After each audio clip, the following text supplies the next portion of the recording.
예, 지금부터 이재명 대표의 기자회견을 시작하도록 하겠습니다. 먼저 이재명 대표의 인사말을 먼저 듣도록 하겠습니다.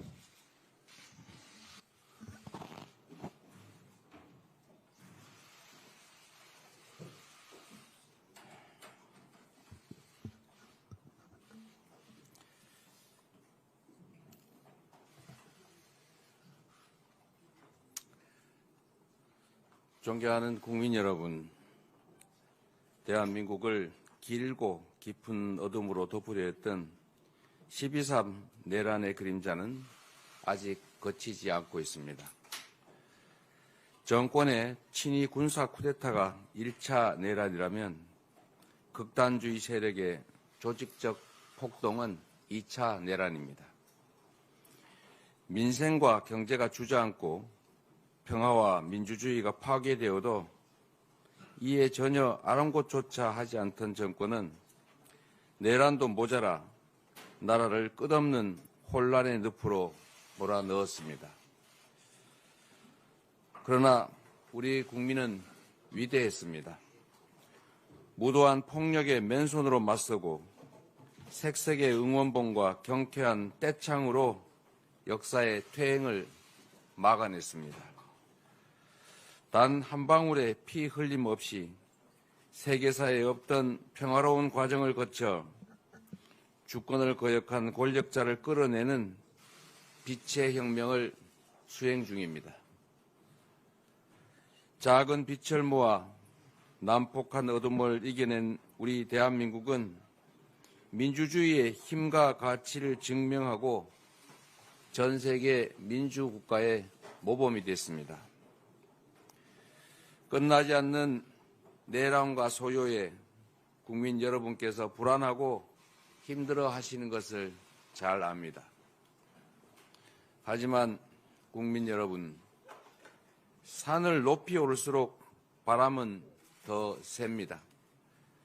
지금의 이 혼란은 더 밝은 세상으로 향하는 터돌 속 어둠 같은 것입니다. 희망을 가지고 힘을 모아 마지막 고비를 함께 넘읍시다. 수많은 외세의 침략도 무자비한 군부 독재 군합발도 결코 꿀리지 못한 위대한 국민의 나라. 식민지에서 해방되어 산업화와 민주화를 동시에 이루고 선진국에 진입한 유일한 나라, 바로 위대한 대한민국입니다. 강건한 우리 국민은 손에 손 빛의 힘으로 민주공화국의 최고 규범 헌법이 정한 바에 따라 이 야만적 내란과 소요를 끝내고 희망의 새 길을 열어낼 것입니다. 위기 속에는 늘 기회가 있습니다. 위기와 혼란을 극복하고 변화를 통해 새로운 질서와 기회를 만들어 가야 합니다. 그 길의 끝에서 만나는 세상은 지나온 세상과는 온전히 다른 희망 세상일 것입니다. 기업이 앞장서고 국가가 뒷받침해 다시 성장의 길을 가야 합니다. 기업 경쟁력이 곧 국가 경쟁력인 시대, 일자리는 기업이 만들고 기업의 성장 발전이 곧 국가 경제의 발전입니다. 정부가 모든 것을 결정하는 시대에서 민간 주도 정부 지원의 그러한 시대로 전환해야 합니다. 민간의 전문성과 창의성을 존중하고 국제 경쟁 최전선에서 분투하는 기업을 정부가 적극 지원해야 합니다. 첨단 분야에 대한 네거티브 규제 전환 등 기업 활동 장애를 최소화해야 합니다. 올해를 자본시장 선진화로 K-디스카운트가 해소되는 원년으로 만들어야 합니다. 우리 주식시장도 투명하고 신뢰 가능한 선진 시스템을 갖춰야 합니다. 혁신적인 기업에 국민이 믿고 투자하는 사회, 부동산보다 자본시장의 투자 매력이 더 큰 사회로 체질을 바꿔야 합니다. 효율적 경영을 방해하는 비정상적 지배 경영 구조를 혁신하고 뚜렷한 경제산업 비전을 제시해야 합니다.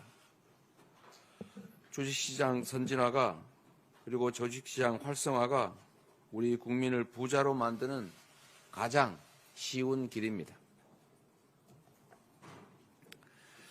집중적인 미래 투자로 신성장 동력 창출에 나서야 합니다. 올해 CES는 인공지능과 로봇이 결합한 휴머노이드 로봇 시대의 서막이었습니다. 다가올 미래에는 기존의 한계를 뛰어넘는 지능형 로봇이 산업 현장에 투입될 것입니다.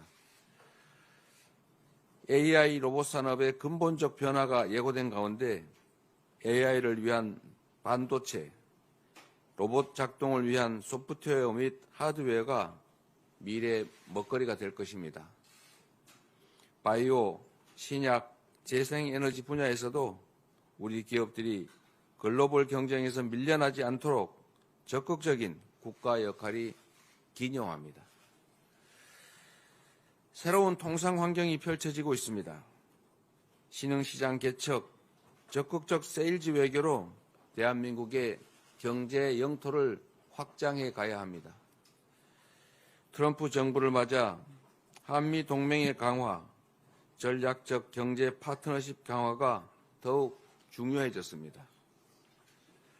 변함없는 무역과 투자 파트너로 자리 잡을 수 있도록 반도체, 배터리, 에너지 등 주요 경제 분야에서 협력을 더욱 강화해야 할 것입니다. 눈앞에서 현실화되고 있는 관세, IRA, 칩스법의 불확실성에 따라 수출 기업들이 입을 불이익이 최소화되도록 각별한 노력이 필요하겠습니다.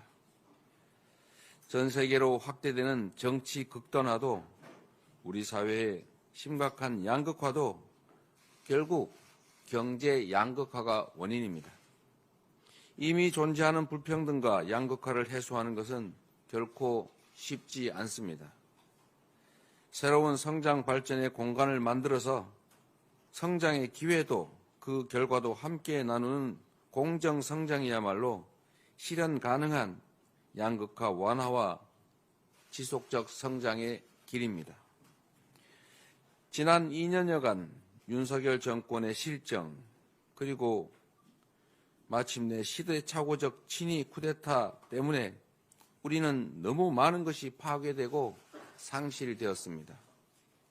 이제 회복과 성장이 이 시대에 가장 시급하고 중대한 과제가 됐습니다. 그런데 국민 여러분, 이념과 진영이 밥 먹여주지 않습니다. 검든 희든 지만 잘 잡으면 좋은 고양이 아니겠습니까? 탈이념, 탈진영 현실적 실용주의가 위기 극복과 성장 발전의 동력입니다. 새로운 성장이 진정한 민주공화국 그리고 함께 사는 세상의 토대가 될 것입니다. 대한민국은 대전환의 시대를 맞이하고 있습니다. 2024년 노벨 경제학상 수상자 제임스 로빈슨 교수가 이렇게 말했습니다.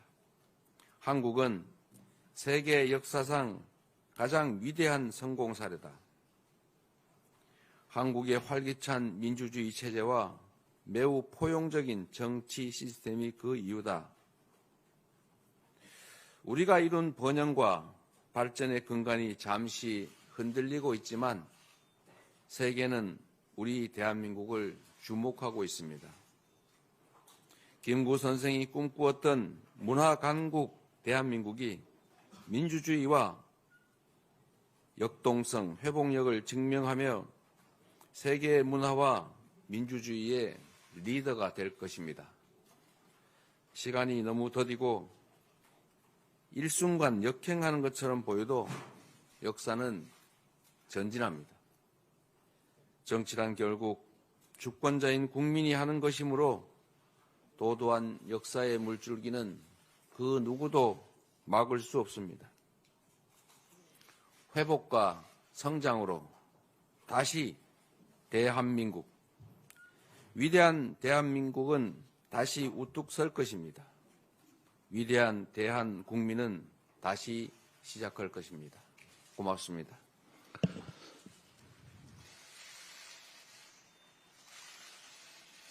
예, 감사합니다. 이제 언론인들의 질문을 받도록 하겠습니다. 여기서 잘 안 보이니까 우리 공보국 실무자들은 손을 들면 순차적으로 좀 마이크를 전해주시기 바라겠습니다.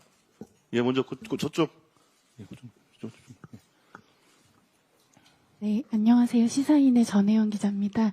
이번 조기 대선을 앞두고 기본사회 공약을 재검토하신다는 동아일보 보도가 있었는데요.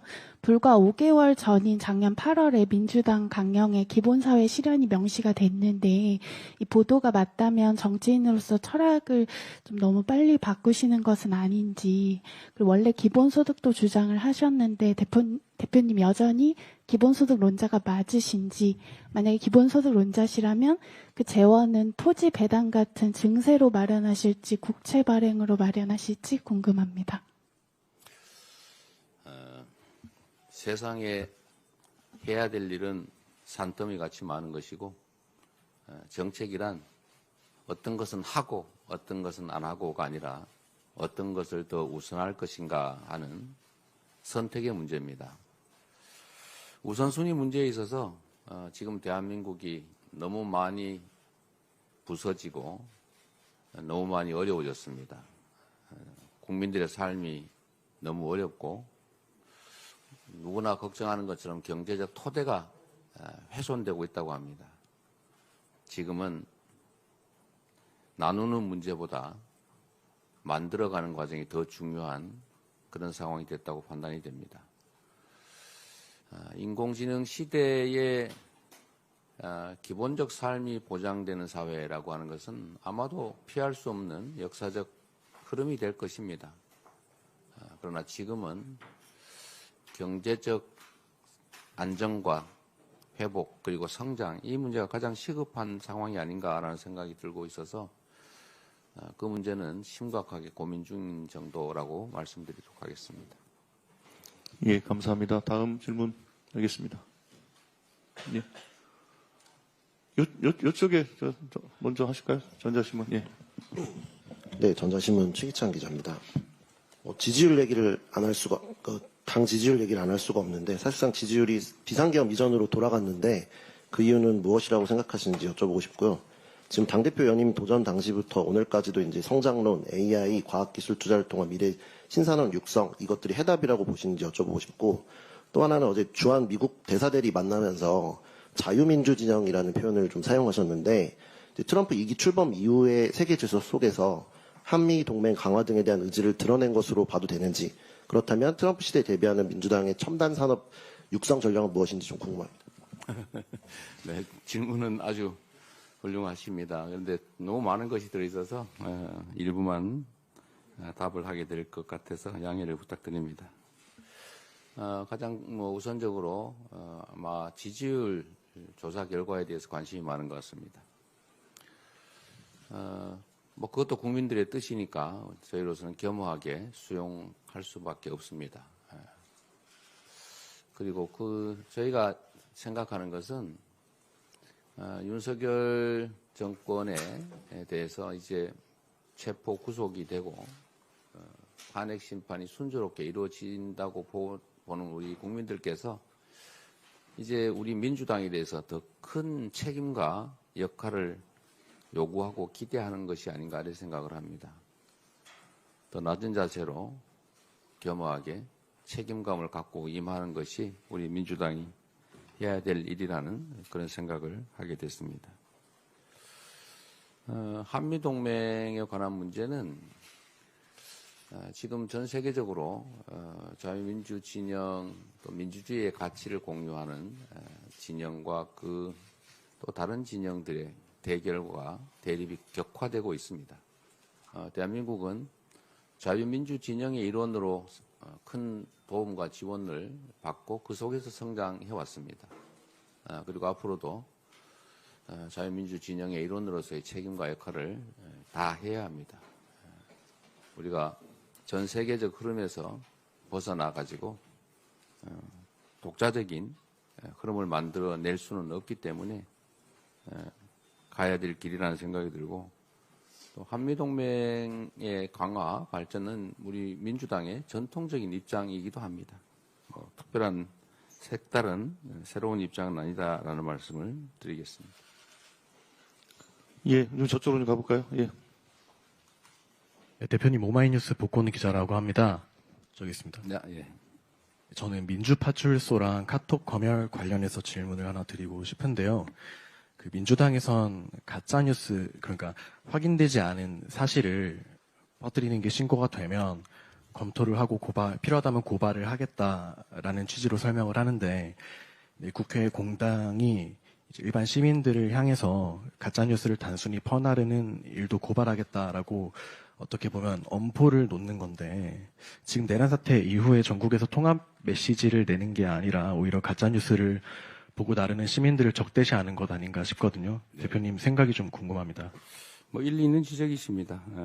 표현의 자유가 광범위하게 보장돼야 되고, 또 내용을 모르고 단순히 전달한 것이라면 그에 대해서는 충분히 경고하고 또 시정하면 되는 문제라고 생각합니다.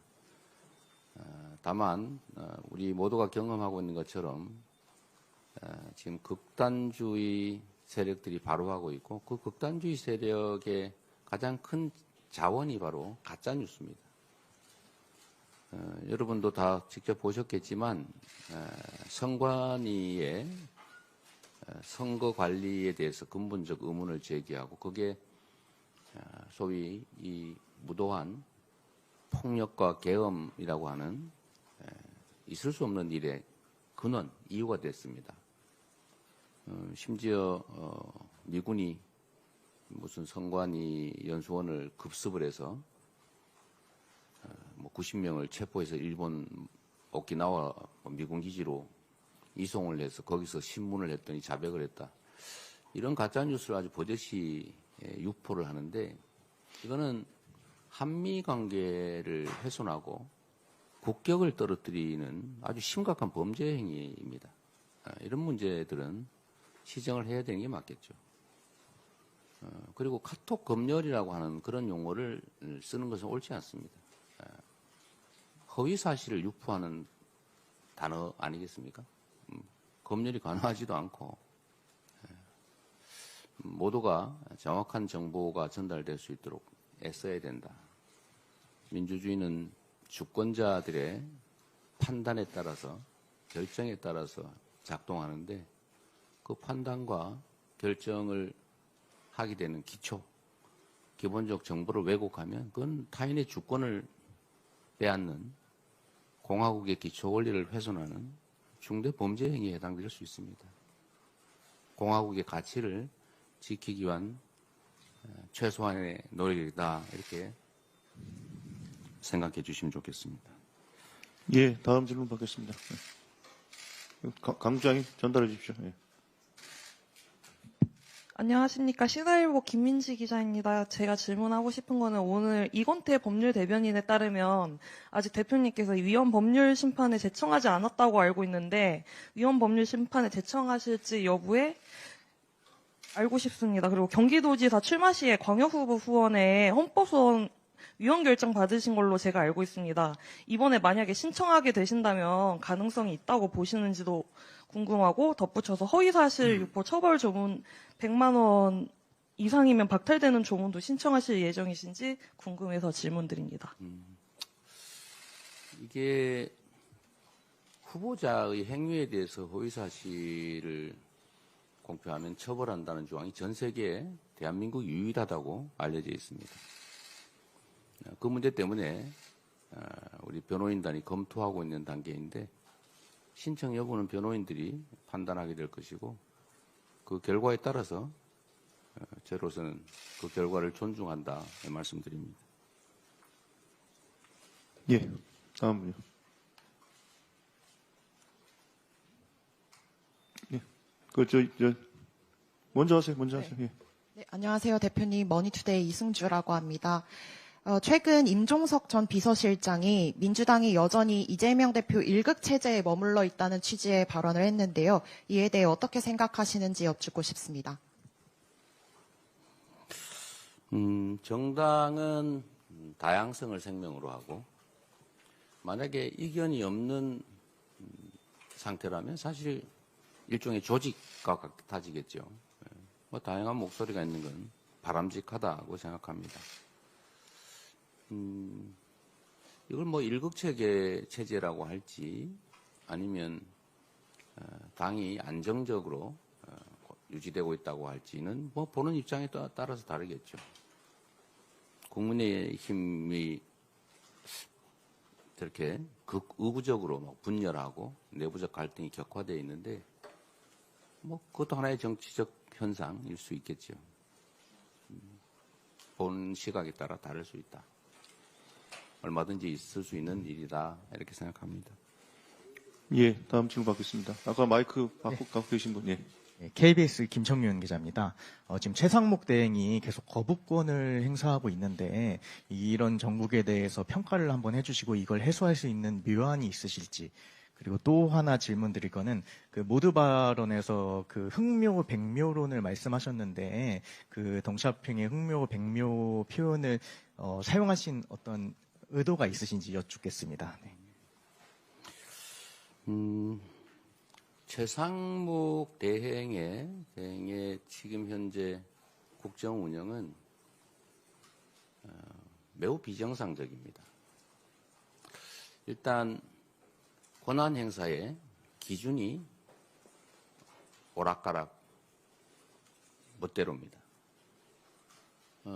헌법재판관을 국회가 제청하면 기본적으로 임명하는 것이 맞는데 본인 마음에 드는 사람만 골라가지고 임명을 합니다. 그럼 나머지 한 사람은 어떻게 되겠습니까?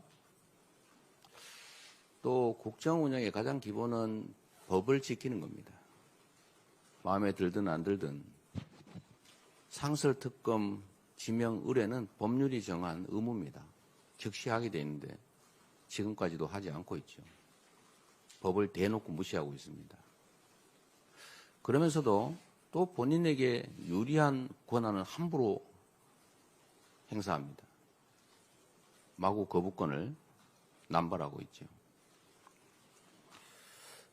또 경제가 지금 매우 심각하다고 말하면서 경제 안정을 위한 실제 필요한 조치는 하지 않고 오히려 경제 안정을 해치는 행위를 하고 있습니다.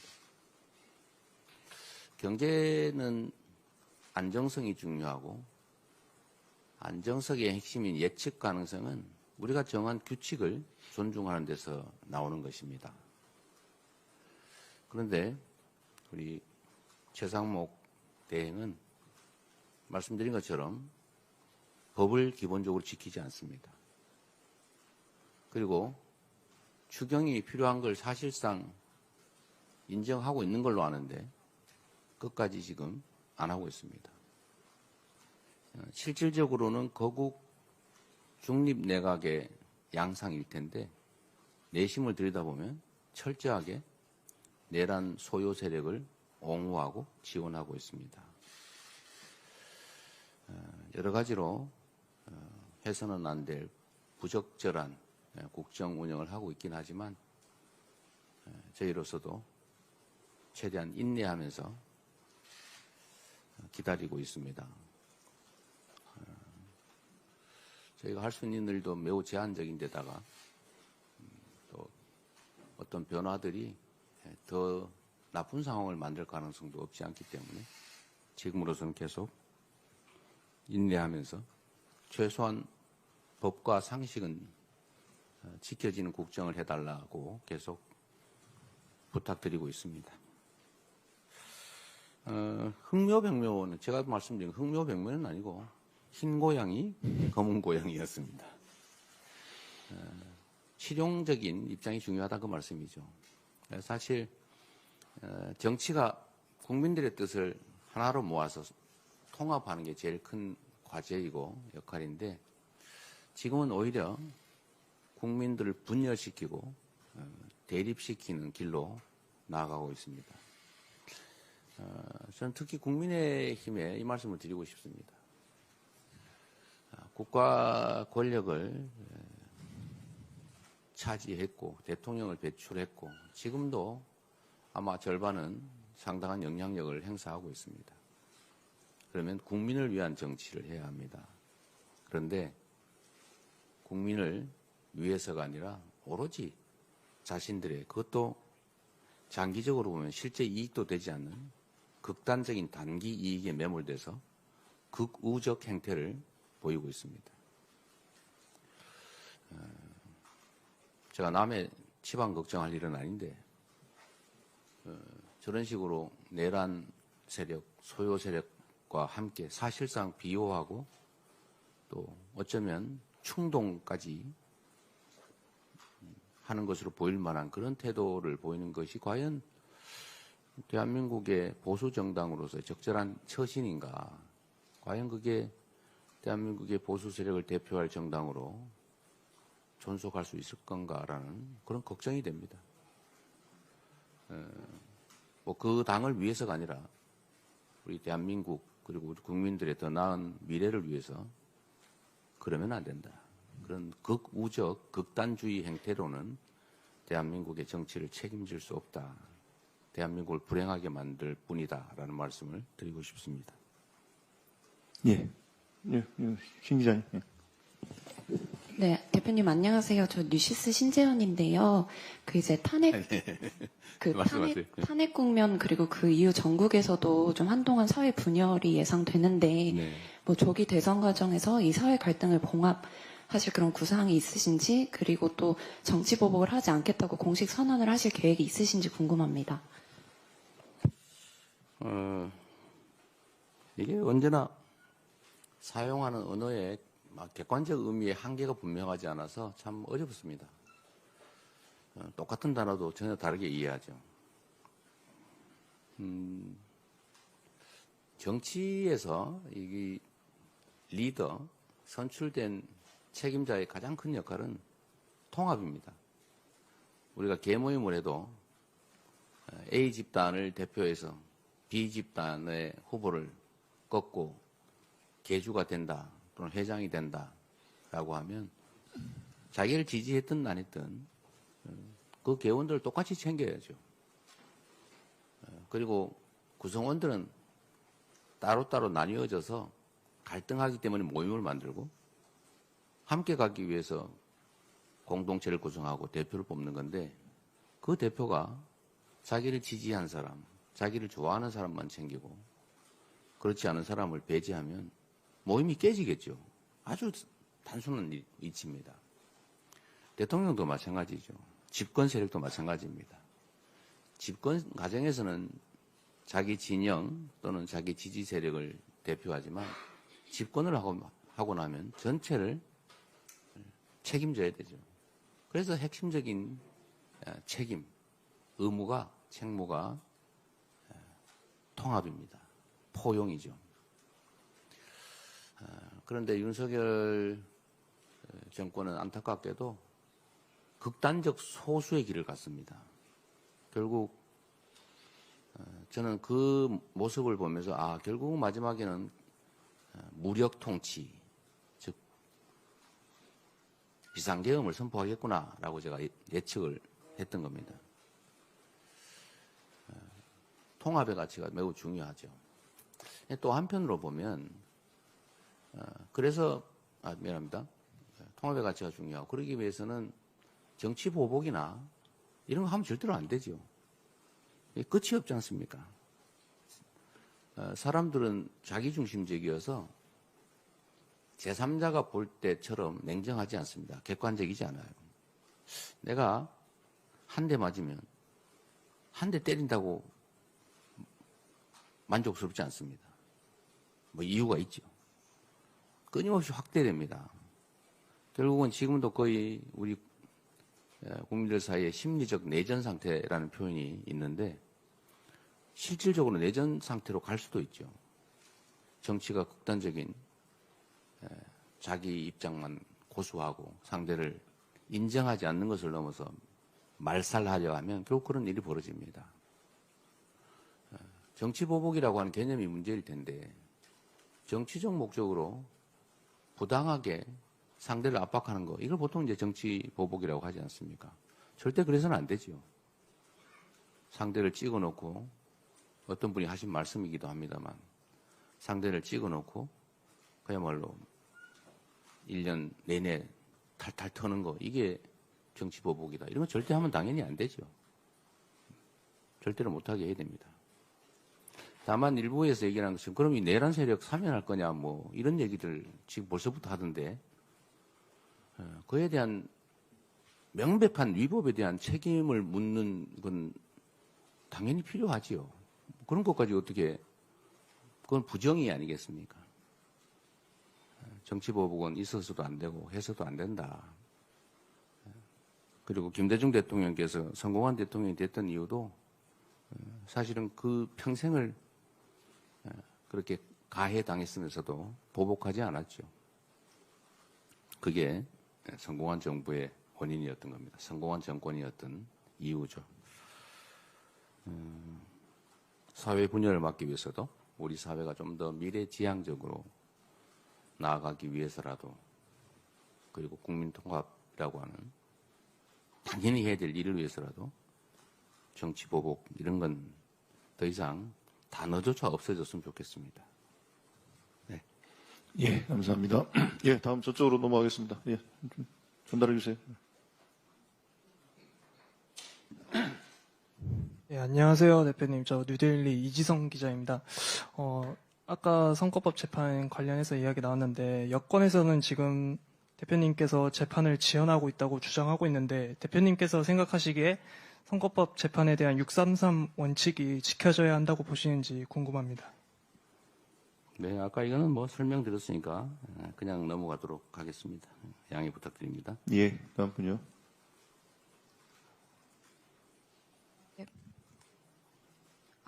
경기신문 김한별 기자입니다. 대표님 말씀하신 대로 이제 비상계엄 여파와 트럼프 정부의 출범으로 전략적 경제 파트너십의 강화가 매우 중요한 시기인데 김동연 지사가 트럼프 2기 정부를 상대하기 위해서 경제 정권대사 방안을 제시한 것에 대해 어떻게 보시는지 또 당 차원에서 검토할 생각이 있으신지 궁금합니다. 경제 정권대사가 어떤 역할을 하게 될지 또 미국 정부와 협의가 돼야 될 텐데 그 협의가 가능한지 좀 더 알아봐야 될 것 같습니다. 뭐 필요한 일이고 또 미국 정부와 협의가 잘 된다면 당연히 해봐야 될 또 시도해 볼 만한 가치가 있는 그런 일이라고 생각합니다. 예, 네, 다음 분요. 아무나 하세요. 예, 예. 프레시안의 박정현 기자입니다. 그 대표님께서 말씀 중에 지지율 하락이 국민의 뜻이니 겸허히 받아들이시겠다고 말씀하셨는데 당 여론조사 특위에서는 조사기관을 방문하려다가 취소했고 여론조사 조작 여부를 검증하겠다고 하고 있습니다. 당의 행보는 지지율 하락 원인이 여론조사 기관에 있는 것 같은 인상을 주는데 지지율 하락 원인에 대해서 어떻게 분석하시는지 조금 더 듣고 싶고 한 가지 더 질문드리고 싶은데 여성 청년들이 말씀하시는 응원봉을 들고 탄핵 광장 선봉장에 섰는데 사회적 약자들을 위한 정책적 방향은 어떤지 듣고 싶습니다. 세부적 정책은 추후에 좀 말씀을 드릴 기회가 있을 것 같습니다. 여론조사 관련된 얘기 입장은 아까 말씀드렸던 것으로 대체하기로 하고 다만 명태균 씨가 지금 조사받고 있는 그 사례 실제로 이제 여론조사 조작으로 지난 대선 경선 또는 본선에 일정 정도 영향을 미쳤다 또 조작이 있었다고 하지 않습니까? 그 책임을 묻는 수사가 진행 중이기도 합니다. 뭐 이런 조작이 없었다고는 할 수 없기 때문에 뭐 거기에 주력하자는 건 아니고 다만 너무 지나친 의도적 고의적 행위가 있다고 보여지면 뭐 그걸 알아보고 싶은 것도 아니었나 이런 생각이 듭니다만 주된 목적은 거기에 있지 않습니다. 여론조사가 이렇게 우리의 예측과 벗어나서 나오고 있는데 우리에게 어떤 부족함이 있는지 또는 뭐 국민의 기대치가 어떻게 변화하고 있는지 이런 것들을 저희가 좀 알아보자는 것이죠. 아까 말씀드렸던 것처럼 뭐 이런저런 분석이 있긴 합니다만 저희로서는 우리가 항의하는, 저항하는 야당, 소위 약자의 입장이었다라면 지금은 어쩌면 그 강자가 제거된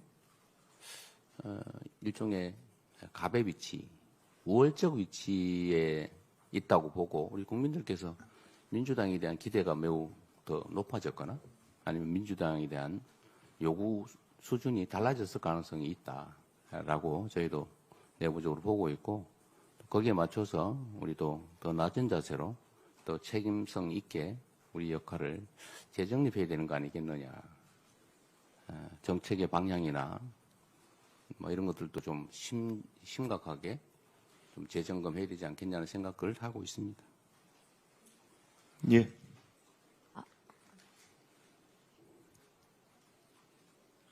안녕하세요. 디지털타임스 안소연이라고 합니다.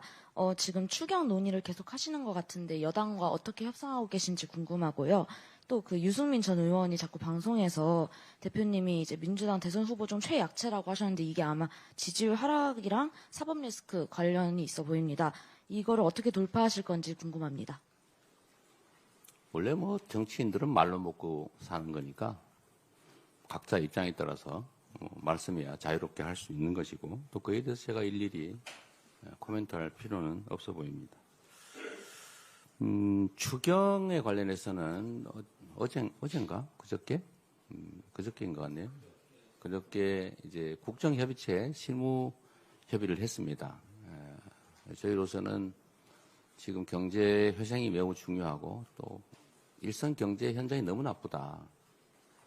특히 내수 경기가 너무 심각하게 안 좋아서 골목이나 서민들의 삶이 너무 많이 무너지고 있다라고 생각하고 있습니다. 그래서 추경을 해서 내수에 조금이라도 좀 도움이 돼야 된다는 입장을 가지고 있는데 제가 알기로는 한은도 그렇고 한국은행도 그렇고 기재부도 그렇고 필요하다는 생각을 갖고 있는 것으로 아는데 여당이 여당이라고 하기도 좀 그런데 하여튼 국민의힘이 명시적으로 반대하고 있는 것 같습니다. 그래서 결국 진척이 없었어요. 정부도 역시 국민의힘의 의견을 따라가는 것 같습니다. 정부가 이러면 안 되는데 정부가 해야 될 역할을 지금 정치적 이유로 방기하고 있는 거 아닌가 그런 생각이 듭니다. 정부가 좀 각성하기를 바랍니다. 예. 다음 분요. 마이크 좀 전해주세요. 이쪽, 예, 먼저 하세요. 예, 마이크 있으니까요. 예, 먼저 하시고요. 예, 앞에 있습니다. 네, 안녕하십니까. 저 조선일보 김상윤 기자라고 합니다. 정치권에서 최근 개헌 논의가 나오고 있는데 이에 대해 어떻게 생각하시는지 궁금합니다. 지금은 내란 극복에 집중할 때라는 게 제 생각입니다. 개헌 내용에 대해서는 제가 지난 대선 때 제 입장 또 당의 입장을 설명드린 게 있으니까 참고하시길 바랍니다. 예. 다음 질문 받겠습니다. 예. 말씀하십시오. 대표님 안녕하십니까. 저 데일리안의 김찬주 기자라고 합니다. 대표님께서 꾸준히 국민 통합을 좀 강조를 해주셨는데요. 지금 22대 국회 들어서 좀 탄핵이나 특검법 그리고 거부권이 예고된 이제 정쟁 요소적 입법 등 좀 정치권의 논란이 좀 상당했습니다. 근데 민주당 그때마다 좀 민심을 언급을 했었는데요. 이에 어떤 국민은 좀 호응을 했고 또 어떤 국민은 반발을 했습니다. 이처럼 민주주의에서 국민은 다양한 의견을 좀 표현하고 있는데 대표님께서 생각하시는 국민은 좀 어떤지 정의가 무엇인지 좀 궁금합니다. 지금 국민에 대한 학술적 토론을 해야 되는데 다음 기회에 하도록 하겠습니다. 예. 대표님 새해 복 많이 받으십시오. 오늘 신년 기자회견 화두를 네. 회복과 성장으로 주셨는데요. 네. 성장 관련한 현안 법안에 대한 그 의견을 좀 여쭙고 싶어요. 네. 반도체법과 전력망법 관련해서 어제 전력망법 같은 경우는 여야가 어떤 의견 일치를 이뤘다는 보도도 있었는데 이런 성장 관련 법안에 대한 대표님의 생각이 궁금합니다. 중앙일보 심세롬입니다. 네. 어쨌든 지금 우리 사회가 경제적 측면에서 매우 어렵고 어쨌든 회복을 넘어서서 이제 성장을 준비해 가야 되는 상태입니다. 그리고 그에 필요한 입법 조치나 이런 것들도 이제 좀 과감하게 또 전향적으로 할 필요가 있습니다. 전력망법은 뭐 아시는 것처럼 저희가 대체적으로 합의가 된 것 같고 신속하게 좀 통과시키는 쪽으로 지금 당 내에서도 얘기가 됐습니다. 반도체법도 대체적인 내용은 다 동의가 서로 되고 있는데 또 신속하게 처리해야 된다는 점까지 서로 합의되고 있는데 다만 52시간 예외, 그러니까 반도체 관련 R&D 부문에 대해서는 일정한 소득 이상 또 본인이 원할 경우에 52시간 제도에 대해서 좀 융통성 있는 제도를 도입해달라라는 요구가 있습니다. 근데 이에 대해서 노동계가 아주 심하게 반대를 하고 있습니다. 이게 무너지면 다른 산업 영역까지 그러다 결국 노동기준법, 근로기준법의 일반 원칙이 무너지지 않을까 이런 거 우려를 또 하고 있습니다. 근데 이것도 빨리 결론을 내야 되기 때문에 저의 기본적인 입장은 실용적으로 판단하자. 그러니까 얘기를 들어보니까 노동계는 지금 있는 제도로 충분하다.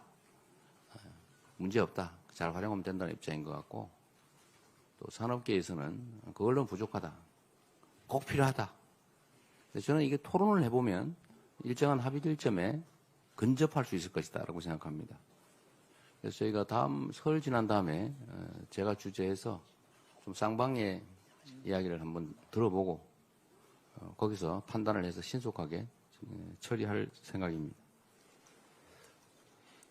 예, 네. 이제 질문이 뭐 나올 거 뭐 어느 정도 많이 나온 것 같아서 한 두 분만 더 하고 마치도록 하겠습니다. 예, 저 구자준 기자. 예. 그 앞에. 예.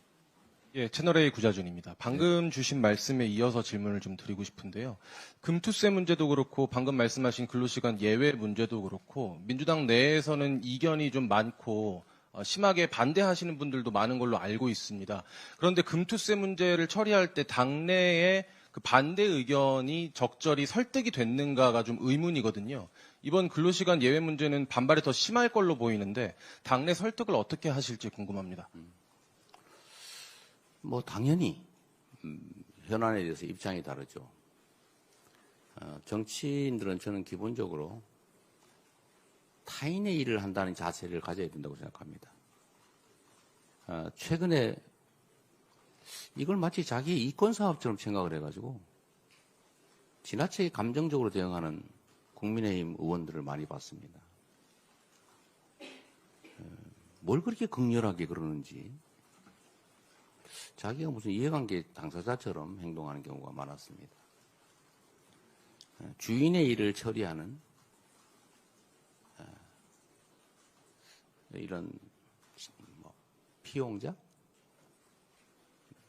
머슴의 자세? 이런 게 필요하다. 이 국가 업무를 처리할 때는. 우리 민주당 의원들께서는 당연히 여러 가지 다양한 생각을 가지고 있죠. 이게 더 바람직하다. 이게 더 바람직하다. 이건 나쁘고 이건 좋고 이런 문제가 아니고 선악의 문제가 아니고 선택의 문제죠. 그 점에서 금투세를 예정대로 시행하는 것이 국가와 국가 경제를 위해서 더 바람직하다 이런 입장도 있는 것입니다. 또 한편으로는 지금 경제 상황이 너무 어려운데 지금 제도 정비도 제대로 안 된 상태에서 굳이 경제 부담을 줘가면서까지 그럴 필요 있겠냐 뭐 이런 입장도 있는 거죠. 결국 선택하게 됩니다.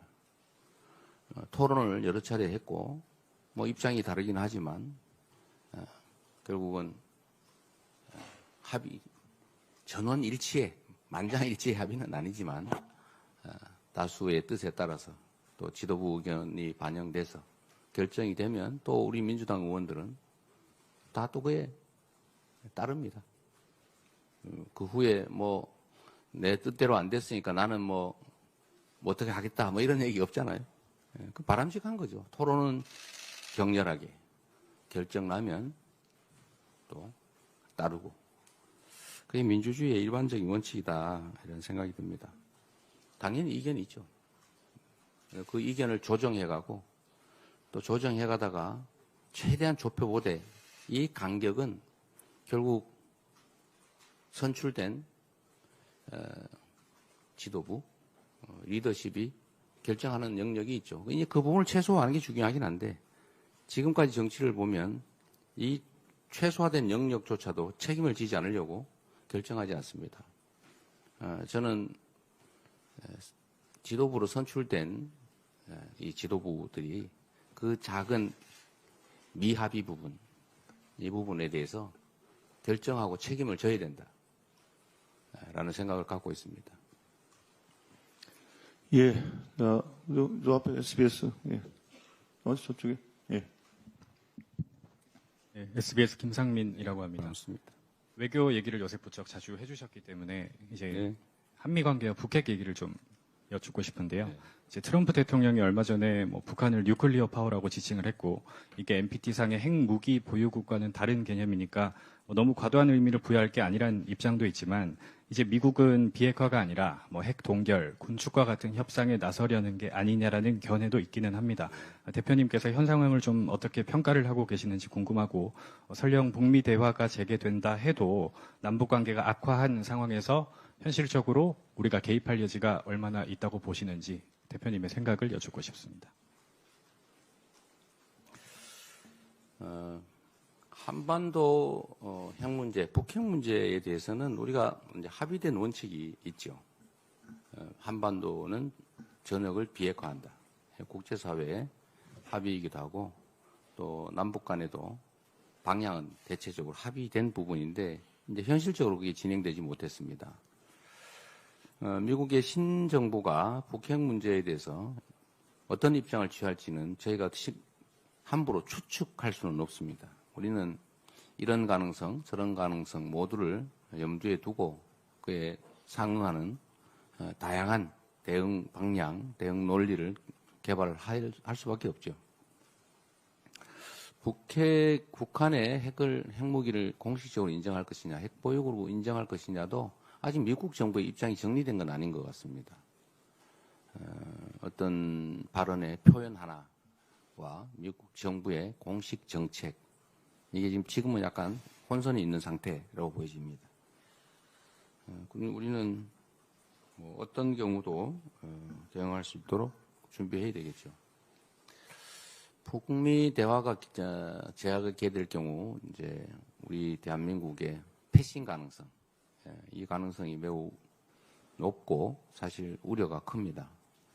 그러나 사람이 하는 일에는 다 해결 방법이 있습니다.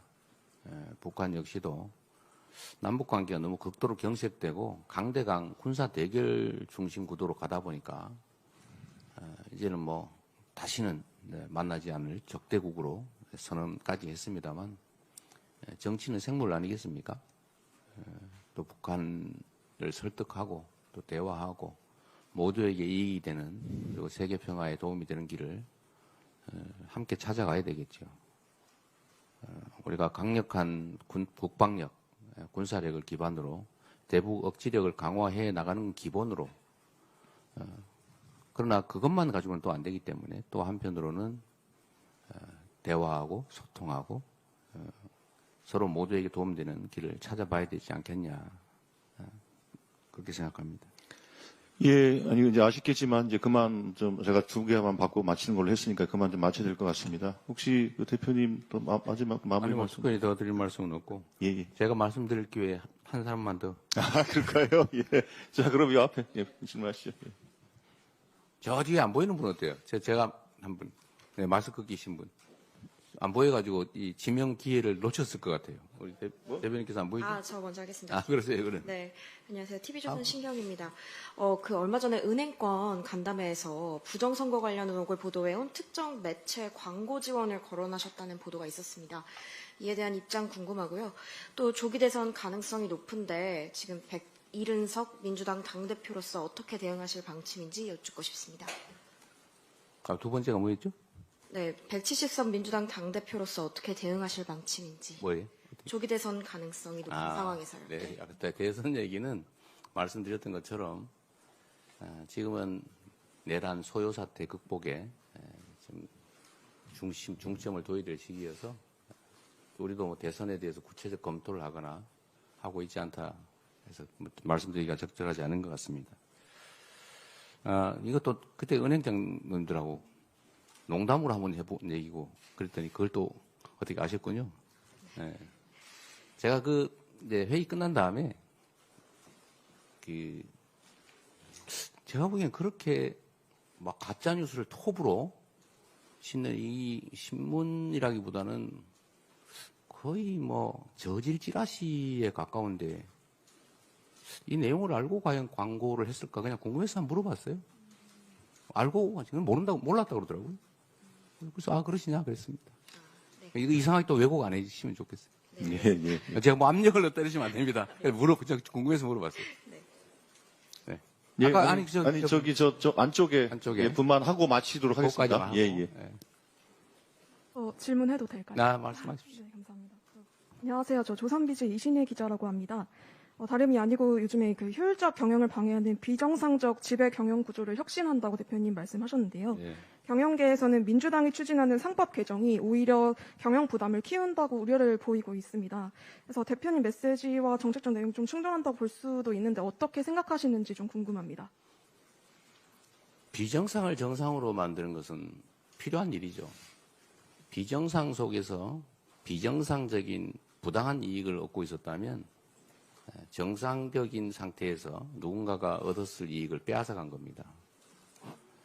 우리 사회가 이제 세계 10대 경제 강국, 또 5대 군사 강국, 또 문화 강국으로 불리는 선진국인데 그런데 기업의 경영 방식을 들여다보면 다 아시는 것처럼 무슨 주식을 쪼개가지고 재상장을 하면서 기존 투자 소액 주주들 대부분을 이익을 빼앗아서 불평불만이 하늘을 찌르게 만들지 않습니까?